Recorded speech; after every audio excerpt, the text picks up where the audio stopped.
미국이 충격에 빠졌습니다. 한국의 누리호 보고서를 보고 즉시 긴급회의를 소집했습니다. 왜냐고요? 보고서에 쓰인 내용이 절반이 거짓일 가능성이 있다는 충격적인 제보가 들어왔기 때문입니다. 한국이 성능을 숨겼다. 미국이 속았다. 이 말이 나오자 트럼프 측은 즉시 팀을 꾸렸고 제가 그 조사에 합류했습니다. 하지만 한국에 와서 실제 데이터를 확인한 순간 트럼프조차 알지 못했던 한국 기술의 진짜 수준, 오늘 그 숨겨진 이야기를 공개합니다. 일본만 강해야 동북아가 안정된다는 겁니까?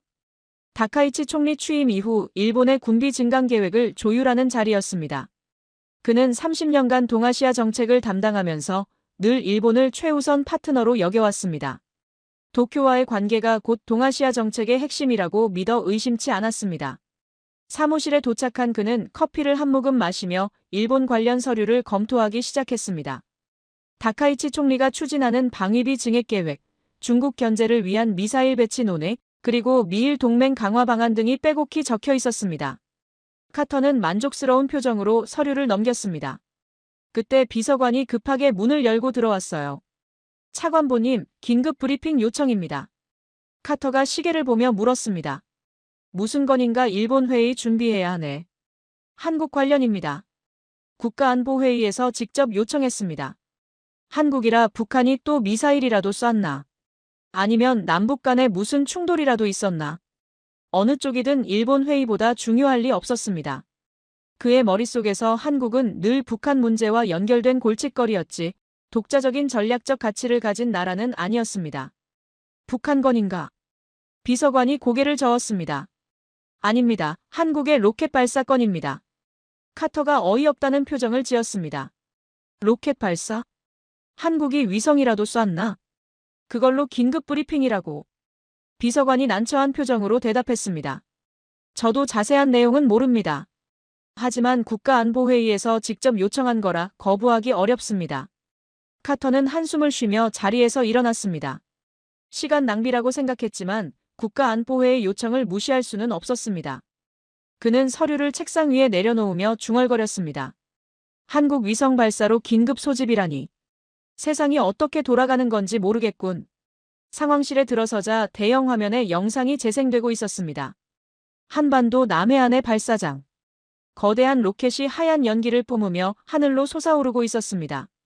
누리호라는 글자가 화면 하단에 떠 있었습니다. 카터는 별다른 감흥 없이 자리에 앉았습니다. 위성 발사 하나로 긴급 소집이라니. 일본도 중국도 매년 하는 건데.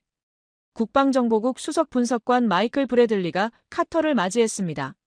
차관보님, 와주셔서 감사합니다. 카터가 퉁명스럽게 대답했습니다. 빨리 끝내세. 일본 건으로 바쁘네. 브래들리가 고개를 끄덕이며 첫 번째 슬라이드를 띄웠습니다. 이번 누리호 발사에는 위성 13기가 탑재됐습니다. 역대 최대 규모입니다. 그래서 위성 숫자가 많다고 긴급 브리핑을 소집하나. 브래들리가 다음 슬라이드로 넘겼습니다. 위성 숫자는 부차적인 문제입니다. 중요한 건 이겁니다. 화면에 두 개의 로켓 이미지가 나란히 떴습니다. 하나는 이번에 발사된 누리호였고 다른 하나는 좀 더 작고 날렵한 형태의 발사체였습니다. 브래들리가 설명했습니다. 왼쪽이 이번 누리호입니다. 액체연료 로켓입니다. 오른쪽은 작년에 한국이 시험 발사한 고체연료 발사체입니다. 고체연료? 브래들리가 끄덕였습니다. 네, 한국은 작년에 고체연료 발사체 시험에 성공했습니다. 그리고 이번에는 액체연료 누리호를 성공시켰습니다. 두 가지 기술을 모두 확보한 겁니다. 고체연료와 액체연료. 이 두 기술의 조합이 무엇을 의미하는지 그도 알고 있었습니다. 고체연료는 즉각 발사가 가능하고 대량 생산이 쉽습니다. 미리 연료를 주입해 두었다가 명령이 떨어지면 바로 쏠 수 있습니다. 액체연료는 더 먼 거리를 정밀하게 타격할 수 있습니다. 두 기술을 모두 가졌다는 것은 어떤 상황에도 대응할 수 있는 미사일 역량을 갖췄다는 뜻이었습니다. 더 중요한 건 속도입니다. 미국과 한국 간 미사일 지침이 해제된 게 2021년입니다. 알고 있네. 트럼프 대통령 일기 때 결정된 사안이지. 브래들리가 말했습니다. 그런데 한국은 지침 해제 후 불과 9개월 만에 고체 연료 발사에 성공했습니다. 9개월? 그게 가능한가? 브래들리가 고개를 저었습니다. 정상적인 개발 일정으로는 불가능합니다. 이 기술은 전 세계에서 7개국만 보유하고 있습니다. 미국, 러시아, 중국, 프랑스, 영국, 인도, 이스라엘. 보통 수년에서 10수년이 걸립니다. 기초 연구부터 시작하면 20년도 넘게 걸릴 수 있습니다. 그런데 한국은 9개월 만에 했다고? 네, 저희 예측으로는 내년이나 내후년쯤에 가능할 것으로 봤습니다. 그런데 한국은 2025년에 성공했습니다. 1년이나 빨랐습니다. 미국 정보기관의 예측을 완전히 벗어난 겁니다. 회의실이 조용해졌습니다. 그러니까 자네 말은 한국이 이미 기술을 갖고 있었다는 겁니다. 지침 해제 전부터요. 미국 몰래 조용히 준비해왔던 겁니다. 수년간, 어쩌면 10수년간 비밀리에 개발해왔을 가능성이 높습니다. 30년간 한반도를 담당하면서 한국을 늘 미국의 보호가 필요한 나라로 여겨왔습니다. 미국의 눈치를 보며 조심스럽게 행동하는 나라. 그런데 그 한국이 미국 정보기관의 예측을 1년이나 앞질렀다는 사실이 그의 자존심을 건드렸습니다. 우리 정보국이 한국의 기술 수준을 그렇게 오판했다는 건가? 브래들리가 조심스럽게 대답했습니다. 오판이라기보다는 한국이 의도적으로 숨긴 겁니다. 매우 치밀하게요. 겉으로는 미국의 지침을 충실히 따르는 척하면서 속으로는 독자 기술을 개발해왔던 겁니다. 카터는 창밖을 바라보았습니다. 아까까지 화창해 보이던 워싱턴의 하늘이 갑자기 흐려 보였습니다. 순한 양인 줄 알았던 한국. 미국이 시키는 대로만 하는 줄 알았던 한국. 그 한국이 조용히 이빨을 갈고 있었던 겁니다. 그가 낮은 목소리로 중얼거렸습니다. 한국을 너무 만만하게 봤군. 카터 차관보는 자리에서 일어나 화면 앞으로 걸어갔습니다. 두 로켓의 이미지를 번갈아 보며 생각에 잠겼습니다. 액체연료 누리호와 고체연료 발사체. 이 두 가지를 모두 성공시켰다는 것은 한국이 단순한 우주개발국이 아니라는 뜻이었습니다. 브래들리, 이게 군사적으로 어떤 의미인지 설명해보게. 브래들리가 새로운 슬라이드를 띄웠습니다. 동아시아 지도가 나타났고 서울을 중심으로 붉은 원이 그려지기 시작했습니다. 한국의 고체연료 기술과 기존 현무미사일 기술을 결합하면 사거리 3,000에서 4,000km 커버가 가능합니다. 붉은 원이 점점 커졌습니다. 북한 전역은 물론이고 중국의 베이징과 상하이가 원 안에 들어왔습니다. 광저우까지 포함되었습니다. 심지어 내륙 깊숙한 청두와 시안까지 원 안에 들어왔습니다. 중국 본토 전역이 사정권이라는 건가? 브래들리가 끄덕였습니다. 그렇습니다. 중국의 주요 도시와 군사기지 대부분이 한국 미사일의 사정권에 들어갑니다. 베이징의 중난하이도 상하이의 해군 기지도 내륙의 미사일 기지도 모두 타격 가능합니다. 카터가 지도를 뚫어지게 바라보았습니다. 서울을 중심으로 그려진 붉은 원이 중국 대륙 대부분을 덮고 있었습니다. 이것은 단순한 위성 발사가 아니었습니다. 동북아시아의 군사 균형을 뒤흔드는 사건이었습니다. 브래들리가 말을 이었습니다. 그리고 전문가들 사이에서는 이미 공공연한 비밀이 있습니다. 카터가 물었습니다. 무슨 비밀인가? 브래들리가 잠시 망설이다 말했습니다. 한국의 현무호 미사일입니다. 이 미사일을 기반으로 대륙 간탄 도미사일을 만드는 건 기술적으로 이미 가능합니다. 마음만 먹으면 실행할 수 있는 단계라는 겁니다. 군사 전문가들은 한국이 6개월에서 1년 안에 대륙 간탄도 미사일을 실전 배치할 수 있다고 보고 있습니다. 그러니까 한국이 사실상 대륙 간탄도 미사일 보유국이 됐다는 건가? 브래들리가 고개를 끄덕였습니다. 공식적으로는 아닙니다. 한국 정부는 이번 발사를 순수한 과학 목적이라고만 발표했습니다. 위성 13기를 궤도에 올려서 우주산업을 발전시키겠다고 했습니다. 하지만 기술적 관점에서 보면 한국은 이미 대륙 간탄도 미사일 역량을 갖췄습니다. 발표와 현실이 다른 겁니다. 그때 회의실 문이 열리며 해군 정보장교가 들어왔습니다. 그의 손에는 기밀 문서 봉투가 들려 있었습니다. 차관보님, 긴급 보고입니다. 홍콩 사우스 차이나 모닝 포스트 보도입니다. 방금 나왔습니다. 카터가 문서를 받아 펼쳤습니다. 헤드라인이 굵은 글씨로 박혀 있었습니다. 한국 사실상 대륙 간탄 도미사일 보유국 대열에 합류. 외부 언론이 먼저 보도했다는 것은 이 사안이 이미 국제적 관심사가 됐다는 뜻이었습니다. 미국 정부가 공식 입장을 내놓기도 전에 전 세계가 한국의 미사일 역량에 주목하기 시작한 것입니다. 브래들리가 설명을 이었습니다. 홍콩만이 아닙니다. 미국의 디펜스 호라이즌 매거진도 비슷한 분석을 내놨습니다. 한국의 미사일이 중국 전역을 커버할 수 있다고요. 그리고 아시아의 주요 통신사들도 한국이 대륙 간탄 도미사일 기술을 확보했다고 보도하기 시작했습니다. 카터가 문서를 내려놓으며 물었습니다. 그런데 왜 미국 정부는 이걸 허용한 건가? 트럼프 대통령이 미사일 지침을 풀어준 건 알고 있네만 이 정도까지 될 줄 알았나? 대통령께서는 중국 견제를 위한 포석으로 판단하셨습니다. 한국이 강해지면 동북아시아에서 미국의 부담이 줄어든다는 계산이었습니다. 중국을 포위하는 방어선에서 한국이 핵심 축이 되길 원하셨습니다. 하지만 한국의 진행 속도가 예상을 훨씬 뛰어넘었습니다. 카터가 고개를 저었습니다. 예상을 뛰어넘었다, 그게 문제지. 한국이 이렇게 빠를 줄 누가 알았겠나. 우리 정보기관도 몰랐는데. 브래들리가 추가 자료를 꺼냈습니다. 그리고 한 가지 더 있습니다. 발사 과정에서 있었던 일입니다. 카터가 물었습니다. 무슨 일인가? 발사 전날 기술적 문제가 발생했습니다. 연료 주입 시스템에 이상이 감지됐습니다. 보통이라면 발사가 연기됐을 겁니다. 최소 며칠에서 몇 주는 걸립니다. 그런데 한국 연구원들이 밤새 작업해서 아침에 원인을 찾아냈습니다. 그리고 그날 바로 발사에 성공했습니다. 밤새 작업해서 해결했다고 하룻밤 만에. 네, 이게 왜 중요한지 아십니까? 일본의 H3 로켓과 비교해 보시면 됩니다. H3가 어떻게 됐나? 연달아 발사에 실패했습니다. 2023년 첫 발사에서 2단 엔진이 점화되지 않아 실패했고 그 후에도 문제가 계속됐습니다. 그리고 아직도 원인을 완전히 파악하지 못했습니다.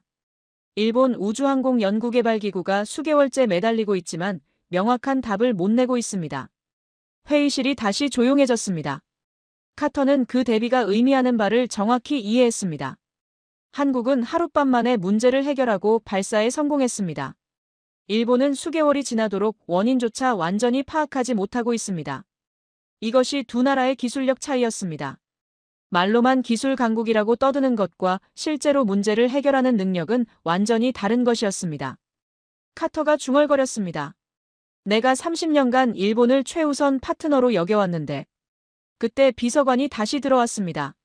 차관보님, 일본 방위성에서 연락이 왔습니다. 화상회의를 긴급하게 요청합니다. 원래 예정에 없던 건입니다. 무슨 건인가? 한국 누리호 발사 건입니다. 다나카 심의관이 직접 통화를 원한다고 합니다. 매우 당혹스러워하는 것 같습니다. 일본이 당혹스러워한다. 그 말의 의미를 그는 정확히 알고 있었습니다. 일본은 늘 한국을 한 수 아래로 봐왔습니다.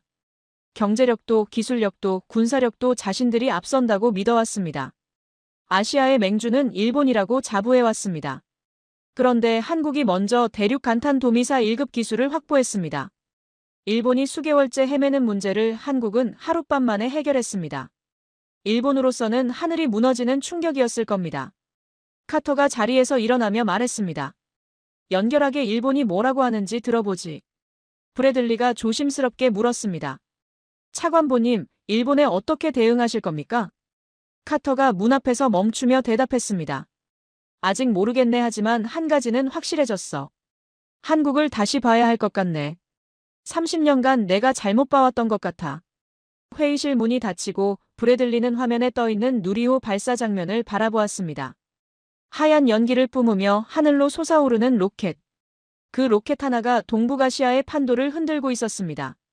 화상회의 화면이 켜지자 일본 방위성 심의관 다나카의 얼굴이 나타났습니다. 평소 여유롭던 그의 표정이 오늘은 완전히 달랐습니다. 입술은 바짝 말라 있었고 이마에는 식은땀이 맺혀 있었습니다. 눈빛은 불안하게 흔들리고 있었습니다. 카터 차관보는 그런 다나카의 모습을 처음 보았습니다. 30년간 일본 관료들과 수없이 만나왔지만 이렇게 동요하는 모습은 본 적이 없었습니다. 카터가 먼저 입을 열었습니다. 다나카 심의관, 긴급 요청이라 들었소. 무슨 일이요? 차관보님, 한국의 누리호 발사건입니다. 도쿄에서 큰 충격을 받고 있습니다. 방위성은 물론이고 총리 관저까지 비상 상황입니다. 오늘 새벽부터 긴급 회의가 계속되고 있습니다. 카터는 일부러 무심한 표정을 지었습니다. 위성 발사에 무슨 충격을 받는다는 거요? 일본도 위성 발사는 수십 년째 해오지 않았소. 일본의 우주항공 기술이 아시아 최고라고 늘 자부하지 않았소. 차관보님, 위성이 문제가 아닙니다. 한국의 고체 연료 기술입니다. 저희가 입수한 정보에 따르면 한국은 이미 대륙 간탄도미사 1급 기술을 확보했습니다. 이건 저희 예상을 완전히 벗어난 겁니다. 카터가 고개를 끄덕였습니다. 우리도 같은 분석을 하고 있소. 한국의 기술 진전 속도가 예상보다 빨랐소. 다나카가 목소리를 높였습니다. 그런데 미국은 왜 이것을 허용한 겁니까? 한국의 미사일 지침 해제부터 핵잠수함 기술 협력까지 이 모든 것이 일본과는 상의도 없이 진행됐습니다. 일본은 미국의 가장 중요한 동맹 아닙니까? 태평양 전쟁 이후 70년간 미국과 함께해온 나라입니다. 그런데 왜 한국에만 이런 특혜를 주는 겁니까? 카터는 속으로 피식 웃었습니다. 일본이 불편해하는 것은 예상했지만 이렇게 직접적으로 불만을 표출할 줄은 몰랐습니다. 늘 점잖은 척하며 속내를 감추던 일본이 오늘은 완전히 본색을 드러내고 있었습니다. 다나카 심의관, 미사일 지침 해제는 트럼프 대통령 일기 때 결정된 사안이요. 한국의 안보 역량 강화는 동북아 안정에 기여하는 것이요. 미국의 국익에도 부합하고. 다나카가 참지 못하고 말했습니다. 하지만 일본의 입장은 고려하지 않으셨습니다. 한국이 대륙간탄 도미사일을 보유하면 지역 균형이 무너집니다. 일본으로서는 받아들이기 어려운 상황입니다. 한국은 역사적으로 일본과 갈등이 있는 나라입니다. 그런 나라가 대륙간탄 도미사일을 갖게 되면 카터의 눈빛이 차가워졌습니다. 균형이라. 다나카 심의관, 일본이 말하는 균형이 뭐예요? 일본만 강하고 한국은 약하게 두는 게 균형이요. 한국이 강해지면 안 되고 일본만 강해야 한다는 거요. 다나카가 움찔했습니다. 그리고 일본의 H3 로켓은 지금 어떻게 됐소? 다나카의 얼굴이 굳었습니다. 그것은 일본 우주항공 분야의 가장 아픈 곳을 정확히 찌르는 질문이었습니다. 내가 알기로 H3 로켓은 연달아 발사에 실패했소. 2023년 첫 발사부터 문제가 생겼고 그 후에도 원인을 완전히 파악하지 못하고 있소. 일본 우주항공연구개발기구가 수개월째 머리를 싸매고 있다면서요. 세계 최고의 기술력을 자부하던 일본이 로켓 하나 제대로 못 쏘고 있는 거요. 다나카가 아무 말도 하지 못했습니다. 반면 한국은 어땠소? 발사 전날 문제가 생겼는데 연구원들이 밤새 작업해서 아침에 원인을 찾아냈습니다. 그리고 그날 바로 발사에 성공했죠. 하룻밤 만에 해결한 거요. 다나카의 얼굴이 더욱 창백해졌습니다. 카터가 결정타를 날렸습니다. 다나카 심의관, 이게 실력 차이 아닌가? 일본은 수개월이 지나도 못 푸는 문제를 한국은 하룻밤 만에 풀었죠. 이런 상황에서 일본이 한국보다 위라고 말할 수 있습니까? 기술 강국이라고 자부할 수 있습니다. 다나카가 입술을 깨물었습니다. 반박하고 싶었지만 할 말이 없었습니다. 사실이었으니까요. 일본의 자존심이 산산조각 나는 순간이었습니다. 다나카 심의관, 오해는 말아요. 미국은 일본을 버리는 게 아니고 여전히 중요한 동맹입니다. 하지만 한국의 가치를 새롭게 평가하고 있다는 건 사실입니다. 한국은 말이 아니라 실력으로 증명했어요. 다나카가 힘없이 물었습니다. 그러면 앞으로 미국의 동아시아 정책은 어떻게 되는 겁니까? 일본의 위치는 어떻게 되는 겁니까? 카터가 잠시 생각하다 대답했습니다. 아직 확정된 건 없지만 한 가지는 분명합니다. 미국이 원하는 건 말로 떠드는 동맹이 아닙니다. 실제로 힘을 키워서 함께 짐을 나눌 수 있는 동맹이고 그걸 한국이 보여줬습니다. 일본은 어떻습니까? 다나카가 고개를 떨구었습니다. 일본도 군비를 증강하고 있습니다. 방위비를 국내 총생산 2%까지 늘리기로 했습니다. 다카이치 총리께서 강력하게 추진하고 계십니다. 카터가 고개를 끄덕였습니다. 알고 있습니다. 그런데 그 예산으로 뭘 사려고 하나요? 다나카가 머뭇거리다 대답했습니다. 토마호크 미사일을 도입할 예정입니다. 미국에서 구매하기로 협의 중입니다. 토마호크는 1983년에 실전 배치된 물건이요. 40년도 더 됐는데 그걸 지금 사겠다고요? 우리 아버지 세대가 걸프전에서 쓰던 미사일입니다. 다나카의 얼굴이 붉어졌습니다. 수치심과 분노가 뒤섞인 표정이었습니다. 솔직히 말하면 일본은 토마호크를 파는 건 재고 정리 성격이 강하오. 우리 입장에서는 오래된 물건을 비싸게 넘기는 거요. 신형 미사일로 교체하면서 구형을 처분하는 좋은 기회인 거지. 그리고 일본은 그걸 사면서 자체 기술은 키우지 못하고 있습니다. 다나카가 아무 말도 하지 못했습니다. 카터의 말이 모두 사실이었기 때문입니다. 일본은 미국의 재고 처리장이 되어가고 있었습니다. 카터가 마무리했습니다. 다나카 심의관, 한국은 자체 기술로 대륙 간탄 도미사 1급 역량을 갖췄습니다. 일본은 40년 된 미사일을 사려고 빚을 지고 있죠. 누가 더 가치 있는 동맹인지는 뻔한 것 아닌가요? 화상회의가 끝났습니다. 다나카의 창백한 얼굴이 화면에서 사라졌습니다. 카터는 의자에 등을 기대며 한숨을 쉬었습니다. 30년간 일본을 최우선으로 여겨왔는데 오늘 그 공식이 흔들리고 있었습니다. 동아시아의 지도가 새로 그려지고 있었습니다. 그날 밤 도쿄는 술렁이고 있었습니다. 일본 방위성에서는 긴급회의가 이어지고 있었습니다. 다나카 심의관은 카터 차관보와의 통화 내용을 보고했습니다. 회의실의 분위기는 장례식장처럼 침통했습니다. 아무도 먼저 말을 꺼내지 못했습니다. 방위성 차관이 물었습니다. 미국의 태도가 그렇게 달라졌단 말인가? 다나카가 고개를 끄덕였습니다. 그렇습니다. 카터 차관보는 한국의 가치를 새롭게 평가하고 있다고 직접 말했습니다. 그리고 우리 H3 로켓 실패와 토마호크 도입건을 정면으로 지적했습니다. 40년 된 미사일을 사는 거라고 비꼬았습니다. 미국 고위 관료가 이렇게 노골적으로 일본을 비판한 적은 거의 없었습니다. 한 참모가 말했습니다. 토마호크가 40년 된 물건이라는 건 우리도 알고 있습니다. 하지만 당장 다른 선택지가 없지 않습니까? 자체 개발하려면 수년이 걸립니다. 그게 문제입니다. 우리는 자체 미사일 개발 역량이 부족합니다. 한국처럼 독자 기술로 발사체를 만들 능력이 없습니다. 현무 미사일 같은 걸 만들 기술 기반이 없어요. 전후 수십 년간 미국에 의존해 오면서 자체 기술 개발을 소홀히 한 대가입니다. 방위성 차관이 물었습니다. H3 로켓 문제는 언제 해결됩니까? 우주항공 담당자가 고개를 저었습니다. 아직 원인을 완전히 파악하지 못했습니다. 2단 엔진 점화 문제라는 것까지는 알아냈지만 왜 그런 문제가 생겼는지 근본 원인을 못 찾고 있습니다. 분석팀이 수개월째 매달리고 있지만 진전이 더딥니다. 회의실이 더욱 침울해졌습니다. 한 참모가 말했습니다. 한국은 하룻밤 만에 문제를 해결했다면서요. 우주항공 담당자가 쓴웃음을 지었습니다. 내 발사 전날 문제가 발생했는데 연구원들이 밤새 분석해서 아침에 원인을 찾아내고 그날 바로 발사했습니다.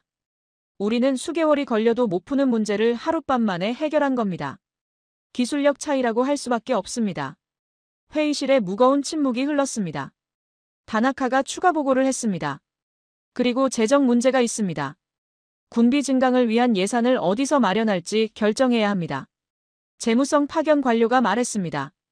현재 일본 국가 부채가 국내 총생산 대비 260%를 넘었습니다. 선진국 중 최악입니다. 세계에서 가장 빚이 많은 나라라고 해도 과언이 아닙니다. 그리스 재정 위기 때보다 더 심각한 수준입니다. 방위성 차관이 물었습니다. 그러면 어떻게 합니까? 재무성 관료가 대답했습니다. 추가로 빚을 내기는 어렵습니다. 일본은행이 금리를 올리기 시작했습니다. 그동안 제로 금리로 버텨왔는데 이제 이자 부담이 급증하고 있습니다. 증세밖에 없습니다. 소비세를 올리거나 연금을 건드려야 합니다. 소비세를 올리면 정권이 버티지 못합니다. 지지율이 바닥을 칠 겁니다. 지금도 경제가 어려운데 세금까지 올리면 국민들이 가만히 있지 않을 겁니다. 다나카가 한숨을 쉬었습니다. 그게 우리의 딜레마입니다. 군비를 증강하려면 돈이 필요한데 돈을 마련하려면 국민 부담이 늘어납니다. 국민 부담이 늘어나면 정권이 흔들립니다. 악순환입니다. 방위성 차관이 고개를 저었습니다. 한국은 어떻게 하고 있습니까? 한국의 재정 상황은요? 한국은 상황이 완전히 다릅니다. 방산 수출로 돈을 벌고 있습니다.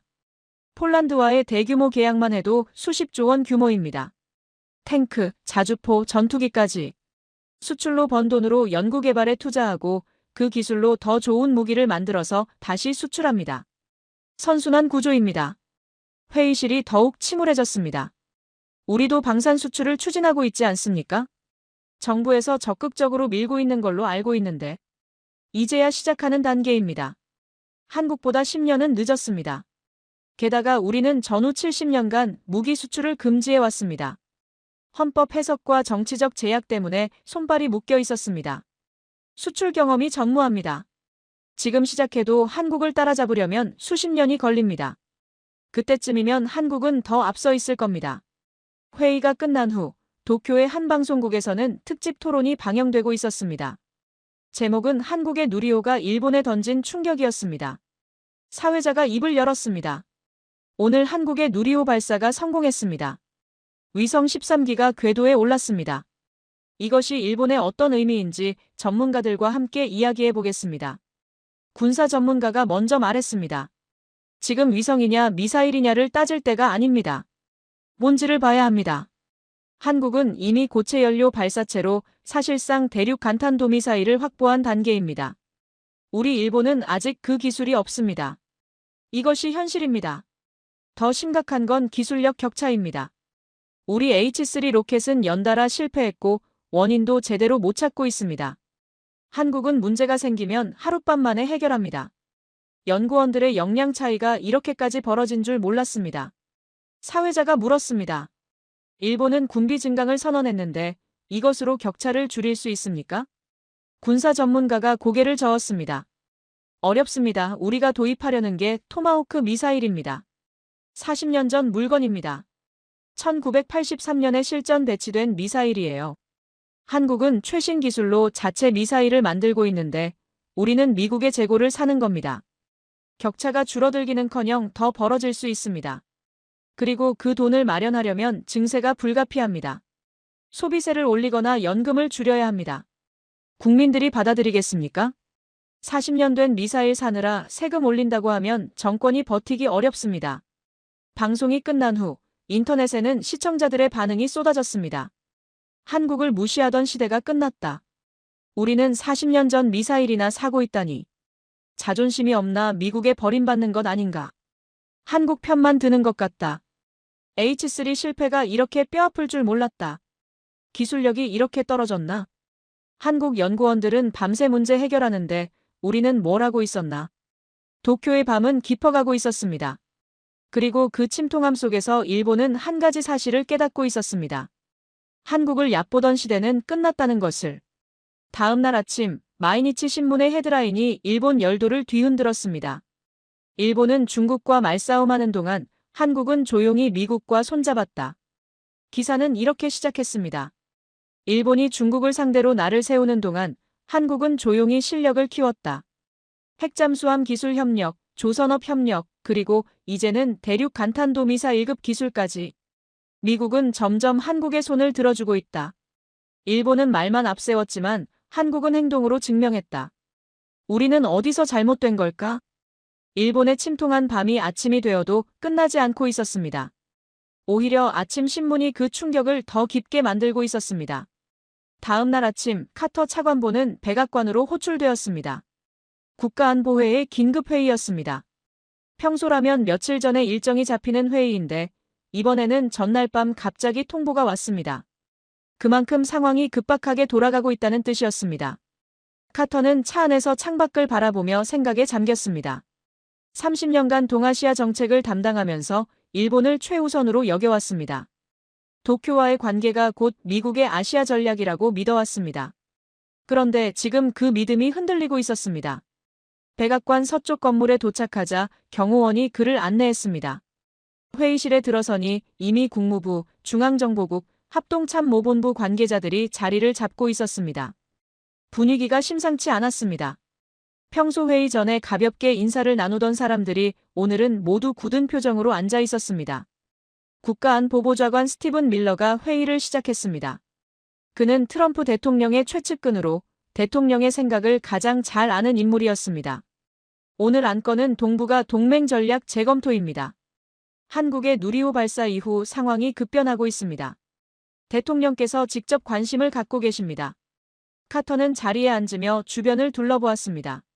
모두의 표정이 굳어 있었습니다. 이건 단순한 정례회의가 아니었습니다. 동북아 전략의 근본을 다시 짜는 자리였습니다. 밀러 보좌관이 화면을 켰습니다. 먼저 현황을 정리하겠습니다. 한국은 고체 연료와 액체 연료 발사체 기술을 모두 확보했습니다. 사실상 대륙 간탄 도미사일 보유국입니다. 사거리 3,000에서 4,000km 중국 전역이 사정권입니다. 지도 위에 붉은 원이 그려졌습니다. 서울을 중심으로 베이징, 상하이, 광저우, 심지어 내륙 깊숙한 청두까지 포함되었습니다.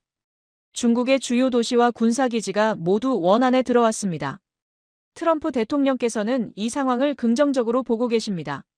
한국이 중국 견제의 핵심 축이 될 수 있다는 판단입니다. 미국 혼자 중국을 상대하기보다 한국과 함께 부담을 나누는 게 낫다고 보십니다. 국무부 차관이 손을 들었습니다. 일본의 반발이 예상됩니다. 어제 일본 외무성에서 항의성 연락이 왔습니다. 한국에 대한 지원이 과도하다는 내용이었습니다. 알고 있습니다. 그래서 오늘 이 자리를 마련한 겁니다.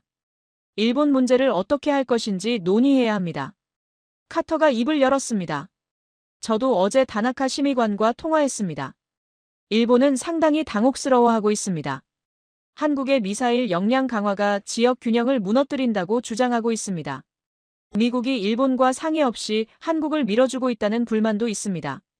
밀러가 피식 웃었습니다. 균형이라 일본이 말하는 균형이 뭡니까? 자기들만 무장하고 한국은 약하게 두는 게 균형입니까? 한국이 강해지면 안 되고 일본만 강해야 동북아가 안정된다는 겁니까? 회의실이 잠시 조용해졌습니다. 밀러의 말에는 날이 서 있었습니다. 평소 신중하던 그가 이렇게 직접적으로 일본을 비판하는 것은 드문 일이었습니다. 중앙정보국 부국장이 말했습니다.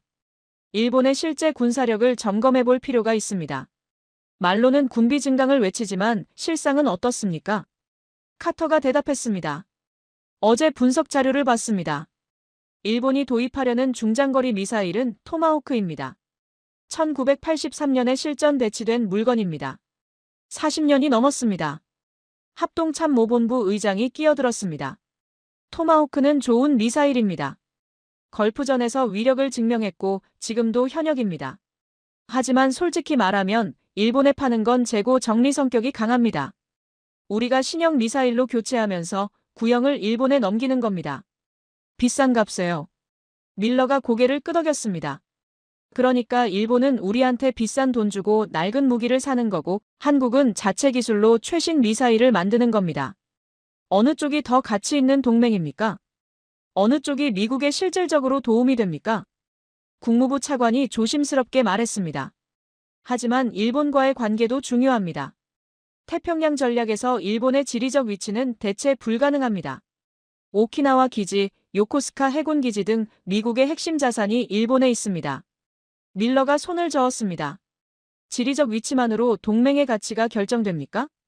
중요한 건 실제로 싸울 수 있는 능력입니다. 유사시에 함께 전장에 나설 수 있는 역량입니다. 일본은 지금 뭘 하고 있습니까? 다카이치 총리는 매일 중국한테 말로 싸움을 걸고 있습니다. 강경 발언만 쏟아내고 있어요. 실제 힘은 키우지 않으면서요. 카터가 끼어들었습니다. 뉴욕타임스 보도에 따르면 백악관에서 다카이치 총리를 문제 인물로 보고 있다고 합니다. 미중 관계에 방해가 된다는 시각이 있다고요. 맞습니다. 대통령께서 직접 우려를 표명하셨습니다. 트럼프 대통령은 지금 중국과의 관계를 관리하려고 합니다. 무역 협상도 진행 중이고 대만 문제도 조심스럽게 다루고 있습니다. 평화적 해결을 강조하고 계십니다. 그런데 일본이 계속 중국을 자극하면 우리 전략에 방해가 됩니다. 다카이치 총리가 한반도에 일본 마음대로 미사일을 쏘겠다는 발언까지 했습니다. 한국의 동의가 필요 없다고요. 이건 선을 넘은 겁니다. 중앙정보국 부국장이 물었습니다. 한국은 어떻습니까?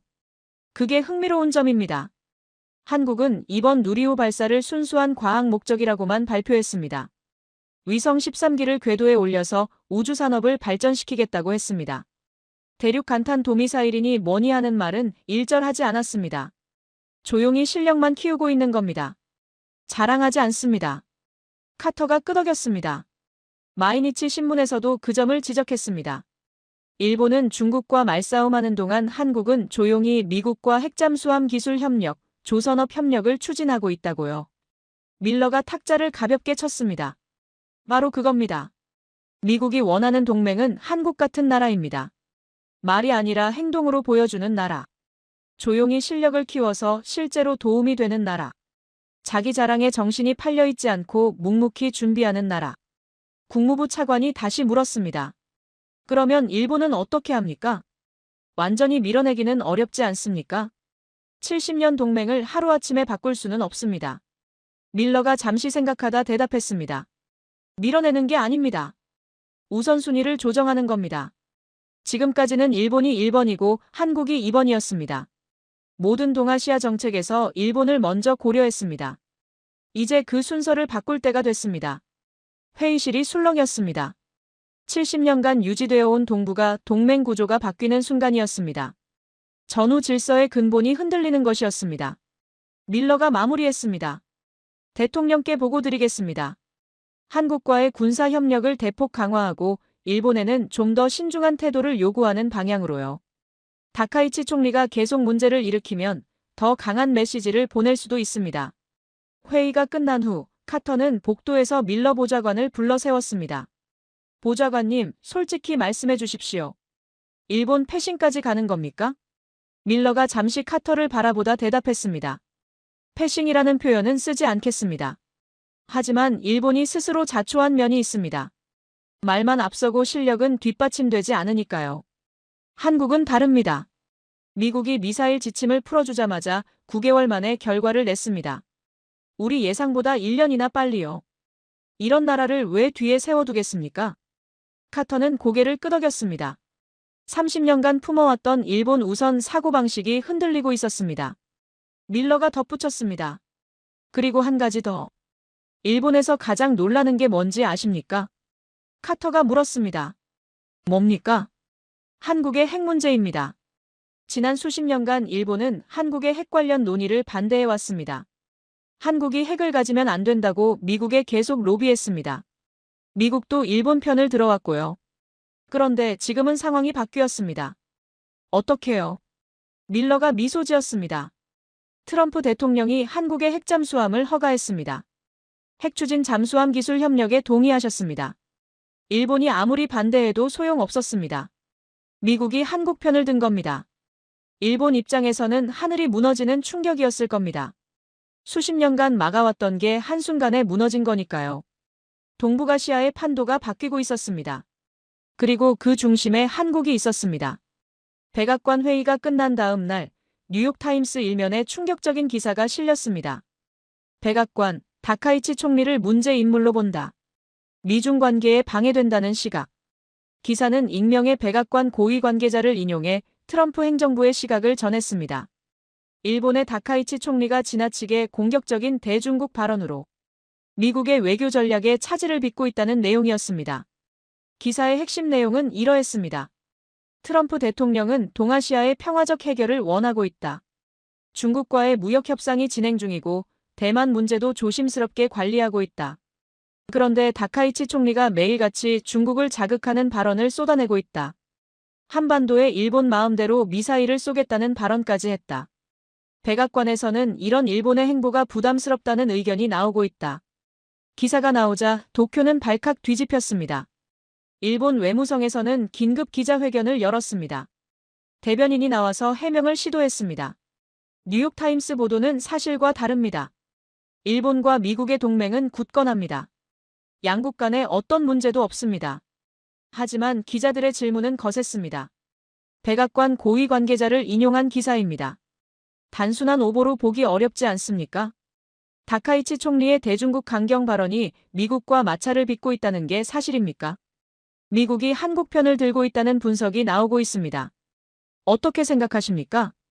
대변인은 질문에 제대로 답하지 못하고 회견을 서둘러 마쳤습니다. 같은 시각 일본 총리 관저에서는 긴급회의가 열리고 있었습니다. 다카이치 총리의 표정은 굳어 있었습니다. 외무성 차관이 보고했습니다. 뉴욕타임스 기사 파장이 큽니다. 국내외 언론이 모두 받아쓰고 있습니다. 일본 패싱이라는 표현까지 나오고 있습니다. 다카이치 총리가 물었습니다. 미국 측에 확인했습니까? 외무성 차관이 대답했습니다. 백악관에 문의했지만 공식 답변은 없습니다. 노코멘트라고만 했습니다. 다카이치 총리의 얼굴이 더욱 굳어졌습니다. 노코멘트라는 것은 사실상 기사 내용을 인정하는 것이나 다름없었습니다. 완전히 틀린 내용이라면 즉각 부인했을 것입니다. 방위성 장관이 말했습니다. 더 심각한 건 한국 관련 내용입니다. 기사에 따르면 미국은 한국과의 군사 협력을 대폭 강화할 계획이라고 합니다. 핵잠수함 기술 협력, 미사일 기술 협력, 조선업 협력까지 우리가 수십 년간 막아왔던 것들이 한꺼번에 풀리고 있습니다. 다카이치 총리가 주먹을 쥐었습니다. 한국이 대륙간탄 도미사일 기술을 갖는 걸 미국이 왜 허용합니까? 우리는 왜 상의를 받지 못했습니까? 외무성 차관이 조심스럽게 대답했습니다. 미국 입장에서는 중국 견제가 최우선입니다. 한국이 강해지면 미국의 부담이 줄어듭니다. 그리고 한국은 조용히 실력만 키웠습니다. 우리처럼 말로 떠들지 않았습니다. 다카이치 총리가 소리쳤습니다. 그러면 우리는 뭘 어떻게 하란 말입니까? 중국이 우리를 위협하는데 가만히 있으란 말입니까? 아무도 대답하지 못했습니다. 회의실에 무거운 침묵이 흘렀습니다. 그날 오후 또 다른 충격적인 소식이 전해졌습니다. 트럼프 대통령이 기자회견에서 동아시아 정책에 대해 발언한 것입니다. 미국은 동아시아의 평화를 원합니다. 중국과 대만이 평화적으로 문제를 해결하길 바랍니다. 우리의 동맹국들도 이 점을 이해해 주길 바랍니다. 말로 싸우는 건 누구나 할 수 있습니다. 중요한 건 실제로 힘을 키우는 겁니다. 기자가 물었습니다. 한국의 누리호 발사에 대해서는 어떻게 생각하십니까? 트럼프 대통령이 미소 지으며 대답했습니다. 한국은 훌륭한 동맹입니다. 미국은 그런 동맹을 좋아합니다. 한국과의 협력은 앞으로 더 강화될 겁니다. 기자가 다시 물었습니다. 일본에 대해서는요? 다카이치 총리와의 관계는 어떻습니까? 트럼프 대통령의 표정이 살짝 굳어졌습니다. 일본도 중요한 동맹입니다. 하지만 일본이 좀 더 신중해지길 바랍니다. 말보다 행동이 중요합니다. 이 발언이 나오자 전 세계 언론이 들끓었습니다. 트럼프, 일본의 경고 메시지. 미국, 한국 밀어주고 일본 견제. 동북아 동맹 구조 재편 신호탄. 도쿄의 밤은 다시 한번 침통해졌습니다. 다카이치 총리는 집무실에 홀로 앉아 창밖을 바라보았습니다. 수십 년간 미국의 가장 가까운 동맹이라고 자부해왔습니다. 태평양 전쟁 이후 미국과 함께 성장해왔습니다. 그런데 지금 미국은 한국의 손을 들어주고 있었습니다. 다카이치 총리가 중얼거렸습니다. 어디서부터 잘못된 걸까? 일주일 후 카터 차관보는 서울에 있었습니다. 한미 국방장관 회담에 배석하기 위해서였습니다. 인천공항에 내리는 순간부터 그는 묘한 감정을 느꼈습니다. 수십 번 방문한 나라인데 오늘따라 다르게 보였습니다. 공항에서 용산 대통령실까지 가는 길, 차창 밖으로 서울의 풍경이 스쳐 지나갔습니다. 고층 빌딩들이 하늘을 찌르고 있었습니다. 예전에는 그저 스쳐 지나가는 풍경이었습니다. 미국의 도움으로 성장한 나라, 북한을 막기 위해 지켜줘야 하는 나라. 그렇게만 생각했습니다. 그런데 오늘은 달랐습니다. 이 나라가 대륙간탄 도미사일 기술을 보유한 나라라는 사실이 실감이 나지 않았습니다. 거리의 사람들은 평화롭게 일상을 보내고 있었습니다. 어디에도 군사대국의 긴장감 같은 건 없었습니다. 조용히, 묵묵히 자신의 일을 하는 사람들 뿐이었습니다. 수행원이 말했습니다. 차관보님, 한국 국방부 장관께서 따로 면담을 요청하셨습니다. 공식 회담 전에 잠깐 시간을 내주실 수 있으시겠습니까? 카터가 끄덕였습니다. 알겠네. 면담실에 들어서자. 한국 국방부 장관이 자리에서 일어나 악수를 청했습니다. 온화한 미소였습니다. 카터는 그 미소 뒤에 숨겨진 것이 무엇인지 궁금했습니다. 9개월 만에 고체 연료 발사에 성공한 나라, 미국의 예측을 1년이나 앞지른 나라, 그 나라의 국방부 장관은 어떤 사람일까? 장관이 먼저 입을 열었습니다. 차관보님, 먼 길 오시느라 수고하셨습니다.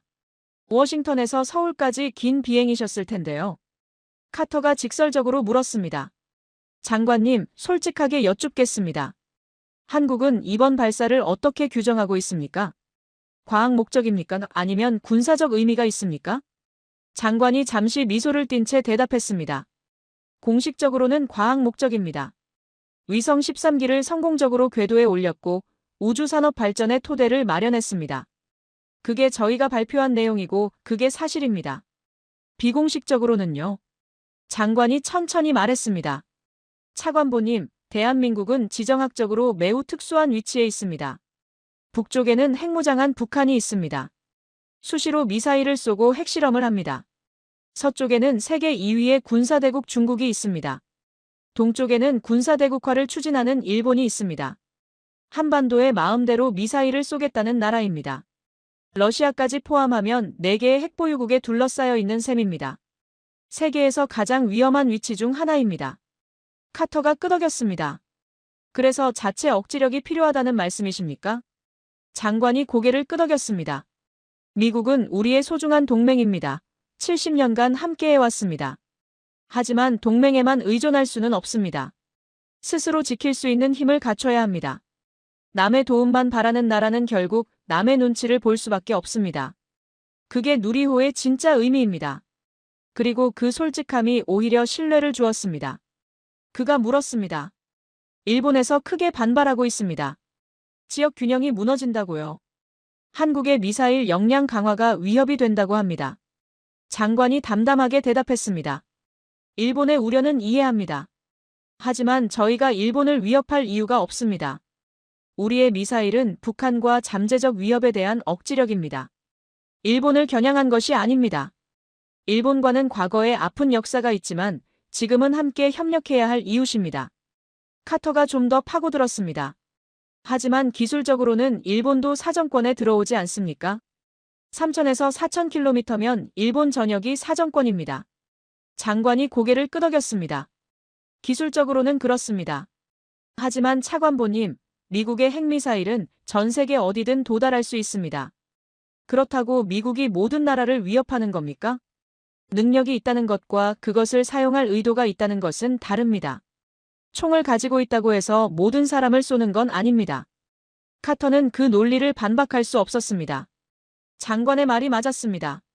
그리고 한 가지 더 말씀드리겠습니다. 저희는 이번 성과를 자랑하거나 과시하지 않았습니다. 언론에 나가서 대륙 간탄 도미사일 기술을 확보했다고 떠들지 않았습니다. 조용히 발표하고 조용히 다음 단계를 준비하고 있습니다. 카터가 물었습니다. 왜 그렇게 하십니까? 이 정도 성과면 충분히 자랑할 만한데요. 전 세계가 주목하고 있는데 왜 조용히 계십니까? 장관이 미소 지었습니다. 진짜 강한 나라는 자랑하지 않습니다. 행동으로 보여줄 뿐입니다. 저희는 말보다 실력으로 증명하는 나라가 되고 싶습니다. 떠드는 건 약한 자들이 하는 겁니다. 강한 자는 그냥 합니다. 카터는 그 말에 깊은 인상을 받았습니다. 30년간 동아시아를 담당하면서 이런 태도를 가진 나라를 본 적이 없었습니다. 대부분의 나라들은 조금만 성과가 있어도 자랑하기 바빴습니다. 언론에 대서특필하고 국제무대에서 으스대고 주변국들에게 과시했습니다. 그런데 한국은 달랐습니다. 대륙 간탄 도미사 1급 기술을 확보하고도 조용했습니다. 마치 아무 일도 없었던 것처럼 일상을 이어가고 있었습니다. 그것이 오히려 더 무섭게 느껴졌습니다. 면담이 끝난 후 카터는 서울 시내를 둘러볼 시간을 가졌습니다. 경복궁 근처를 걸으며 생각에 잠겼습니다. 이 나라는 불과 70년 전만 해도 폐허였습니다. 한국 전쟁으로 모든 것이 파괴되었습니다. 그리고 세계에서 가장 가난한 나라 중 하나였습니다. 그런데 지금은 세계 10위권 경제대국입니다. 반도체와 자동차와 조선으로 세계 시장을 주름잡고 있습니다. 방산 수출 강국이 되어 유럽에 무기를 팔고 있습니다. 이제는 대륙 간탄 도미사일 기술까지 보유한 나라가 되었습니다. 경복궁의 고요한 풍경을 바라보며 카터는 생각했습니다. 이 나라 사람들은 어떻게 이렇게 된 걸까? 폐허에서 일어나 세계 강국이 되기까지 무엇이 그들을 움직인 걸까? 그는 문득 자신의 아버지를 떠올렸습니다. 한국전쟁에 참전했던 해병대 장교. 아버지는 생전에 이렇게 말했습니다. 제임스, 한국은 잿더미였다. 아무것도 남아있지 않았어. 폭격으로 건물이 다 무너지고 굶주린 사람들이 거리를 헤매고 있었지. 그런데 그 사람들 눈빛은 죽어있지 않았다. 뭔가 다시 일어설 거라는 걸 알 수 있었어. 그 눈빛이 잊히지 않는다. 그 예언이 맞았습니다. 한국은 일어섰습니다. 그것도 세계가 놀랄 정도로 빠르게 강하게. 카터는 경복궁 돌담길을 걸으며 중얼거렸습니다. 아버지 말씀이 맞았군요. 이 나라는 진짜 대단한 나라입니다.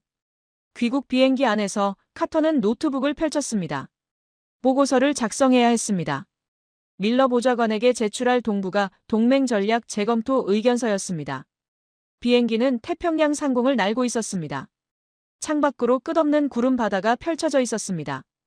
13시간의 긴 비행이었지만 카터는 피곤하지 않았습니다.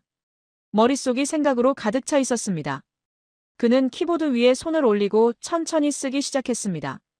동부가 동맹 전략 재검토 의견서. 제출자 제임스 카터 국방부 동아시아 담당 차관보. 본인은 30년간 동아시아 정책을 담당해왔습니다. 그 세월 동안 일본을 미국의 최우선 동맹으로 여겨왔습니다. 한국은 북한을 막기 위한 전초기지로만 생각했습니다. 보호해야 할 대상이었지 함께 어깨를 나란히 할 파트너로는 보지 않았습니다. 이번 한국 방문을 통해 본인의 생각이 완전히 바뀌었음을 보고드립니다. 카터는 잠시 손을 멈추고 창밖을 바라보았습니다. 구름 사이로 태평양의 푸른 바다가 보였습니다. 그는 다시 키보드를 두드리기 시작했습니다. 대한민국은 더 이상 보호해야 할 대상이 아닙니다.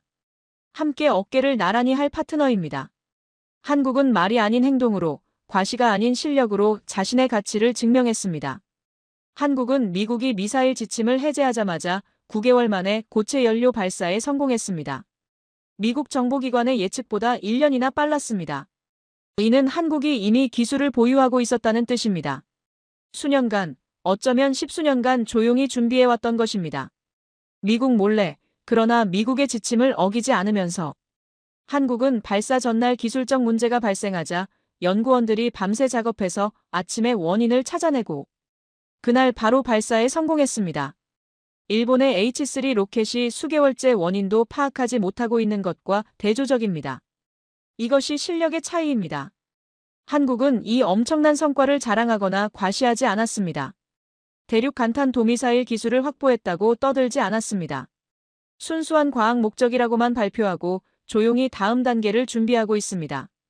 한국 국방부 장관은 본인에게 이렇게 말했습니다.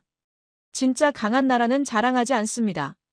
행동으로 보여줄 뿐입니다. 카터는 다시 손을 멈추고 한국 국방부 장관의 얼굴을 떠올렸습니다. 온화한 미소, 그러나 그 뒤에 숨겨진 강철 같은 의지. 그는 계속 썼습니다. 일본과 비교하면 그 차이가 더욱 명확해집니다. 일본은 군비 증강을 선언하면서 큰 소리를 치고 있습니다. 방위비를 국내 총생산 2%까지 늘리겠다고 합니다. 중국을 상대로 매일 강경 발언을 쏟아내고 있습니다. 다카이치 총리는 한반도에 일본 마음대로 미사일을 쏘겠다는 말까지 했습니다. 그런데 실상은 어떻습니까? 일본이 도입하려는 미사일은 40년 된 토마호크입니다. 미국의 재고 처분 대상입니다. 일본의 H3 로켓은 연달아 실패하고 원인도 찾지 못하고 있습니다. 국가 부채는 국내 총생산 대비 260%로 선진국 최악입니다. 군비 증강을 하려면 증세가 불가피한데 그러면 정권이 흔들립니다. 일본은 말만 앞세우고 실력은 뒷받침되지 않습니다. 한국은 말없이 실력을 키웠습니다. 카터는 보고서의 결론 부분을 쓰기 시작했습니다. 본인의 권고사항은 다음과 같습니다. 첫째, 한국과의 군사협력을 대폭 강화해야 합니다. 한국은 실제로 싸울 수 있는 능력을 갖춘 동맹입니다. 미국의 부담을 나눌 수 있는 파트너입니다. 둘째, 동맹 우선순위를 재조정해야 합니다. 지금까지 일본이 1번이고 한국이 2번이었습니다. 이제 그 순서를 바꿀 때가 됐습니다. 실력으로 증명한 동맹을 앞세워야 합니다. 셋째, 일본에는 말보다 행동을 요구해야 합니다. 강경 발언으로 중국을 자극하는 것은 미국의 전략에 도움이 되지 않습니다. 실제로 힘을 키우는 것이 중요합니다. 카터는 마지막 문단을 쓰기 시작했습니다. 이것은 공식 보고서에는 넣지 않을 개인적인 소감이었습니다. 하지만 기록으로 남기고 싶었습니다. 개인적인 소감을 덧붙입니다. 본인은 30년간 한국을 오해하고 있었습니다. 순한 양인 줄 알았습니다. 미국이 시키는 대로 따르는 나라인 줄 알았습니다. 보호해줘야 하는 약한 나라인 줄 알았습니다. 틀렸습니다. 한국은 양이 아닌 호랑이였습니다. 조용히 이빨을 갈고 있던 호랑이였습니다. 미국의 지침이라는 우리 안에 갇혀 있었지만 그 안에서도 꾸준히 발톱을 갈고 있었습니다. 우리가 문을 열어주자마자 뛰쳐나와서 세상을 놀라게 했습니다. 그리고 이 호랑이는 품격까지 갖추고 있었습니다. 강해졌지만 으르렁거리지 않습니다. 이빨을 드러내며 위협하지 않습니다. 자신의 힘을 자랑하지 않습니다. 이런 동맹이야말로 미국이 진정으로 원하는 것입니다. 말이 아니라 행동으로, 과시가 아니라 실력으로 보여주는 동맹. 떠들지 않고 결과를 내는 동맹. 한국은 그런 나라입니다. 카터는 보고서를 저장하고 노트북을 덮었습니다. 창밖으로 태양이 지고 있었습니다. 비행기는 워싱턴을 향해 계속 날아가고 있었습니다.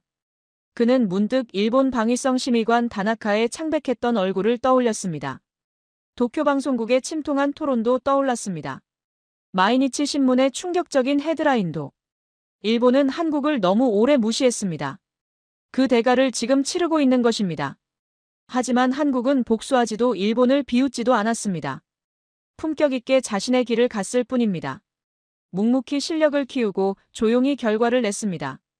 그것이 진정한 강대국의 모습이었습니다. 약한 나라는 떠들고 자랑하지만 강한 나라는 그냥 합니다. 비행기가 태평양을 건너 미국 본토에 가까워지고 있었습니다. 창밖으로 아메리카 대륙의 해안선이 희미하게 보이기 시작했습니다. 카터는 눈을 감고 생각했습니다. 동북아시아의 지도가 새로 그려지고 있었습니다. 그 중심에는 대한민국이 있었습니다. 조용히 이빨을 갈던 호랑이가 이제 세상 앞에 모습을 드러낸 것입니다. 그리고 그 호랑이는 품격까지 갖추고 있었습니다. 비행기가 워싱턴 덜레스 공항에 착륙했습니다. 카터는 짐을 챙기며 중얼거렸습니다. 한국, 대단한 나라야, 정말 대단한 나라. 공항을 나서는 그의 발걸음은 가벼웠습니다. 30년 만에 새로운 눈으로 세상을 보게 된 것 같았습니다. 동북아시아의 새로운 시대가 열리고 있었습니다. 오늘 이야기에서 느껴진 자부심, 댓글로 함께 나눠주세요. 대한민국 최고 남겨주시면 큰 힘이 됩니다.